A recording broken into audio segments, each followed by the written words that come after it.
एक दिन थैले पर भार अधिक होने के कारण रामू उसे ठीक से संभाल नहीं पाया और तेज गति से आते ट्रक से भिड़ गया। अगले ही पल रामू की मौत हो गई और उसके पीछे रह गई उसकी पत्नी जानकी और 2 छोटे छोटे बच्चे गुड्डू और गुड्डी। एक तरफ रामू का अंतिम संस्कार किया जा रहा था और दूसरी तरफ उसके बच्चे बिलख बिलख कर रो रहे थे। वो इसलिए नहीं रो रहे थे कि पापा मर गए हैं, वह तो भूख से बिलख रहे थे।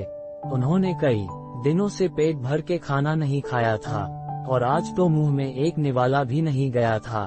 सो भूख से बिलख रहे थे और बोले जा रहे थे कि माँ कुछ खाने को दो ना, माँ बड़ी भूख लगी है, माँ कुछ दो ना। कोई पत्थर दिल भी इस दृश्य को देखकर पसीज जाता।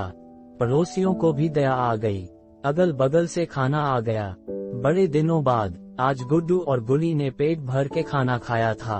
अजीब विरोधाभास था, एक तब लोग रामू की मौत पर दुख व्यक्त कर रहे थे, वहीं दूसरी तरफ उसके अपने बच्चे बड़े चाव से भोजन कर रहे थे। जानकी ने अगले कुछ दिन इसी तरह से उधार लेकर और इधर उधर से मांग कर अपना और बच्चों का पेट पाला। लेकिन यह सब कब तक चलता? लोगों ने मदद करना बंद कर दी। अब जानकी पागलों की तरह काम खोजने लगी, लेकिन तमाम कोशिशों के बावजूद भी किसी ने उसे काम नहीं दिया। जब थक हार कर घर लौटी तो बच्चे उम्मीद से उसकी तरफ देखने लगे। गुड्डू तुतलाती आवाज में बोला, क्या लाई हो माँ, जल्दी से खिला दो, बड़ी भूख लगी है। माँ रो पड़ी और बच्चे समझ गए कि माँ के पास कुछ भी नहीं है। एक पल के लिए अजीब सा सन्नाटा पसर गया। फिर गुड्डी बोली, माँ यह गुड्डू कब मरेगा? माँ बोली, पागल हो गई है, ऐसे क्यों बोल रही है?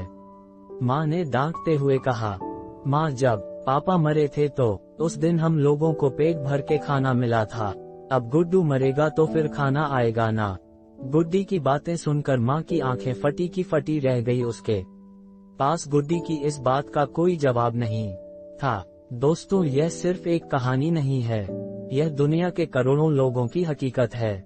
इस पर गौर कीजिए, जिस खाने को हम थाली में ऐसे ही छोड़ देते हैं, उसकी कीमत को समझिए। बचपन से हमें अन्न का आदर करना सिखाया जाता है और हमने कभी असल भूख नहीं देखी होती, इसलिए हम उसका आदर करना नहीं सीख पाते।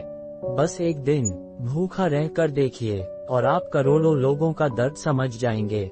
चलिए हम आज से प्रण करते हैं कि हम कभी भी अन्न का अपमान नहीं करेंगे, हम कभी भी खाना बर्बाद नहीं करेंगे, हम कभी भी होटल जाकर 2 लोगों के बीच 4 लोगों का खाना नहीं मंगाएंगे। चलिए अन्न को बचाएं और उसे ऐसे लोगों तक पहुंचाने का प्रयास करें जिन्हें उसकी सचमुच जरूरत है। दोस्तों, यह कहानी आपको कैसी लगी हमें कमेंट करके जरूर बताएं। कहानी अच्छी लगी हो तो लाइक, शेयर एंड सब्सक्राइब जरूर करें। कहानी सुनने के लिए धन्यवाद।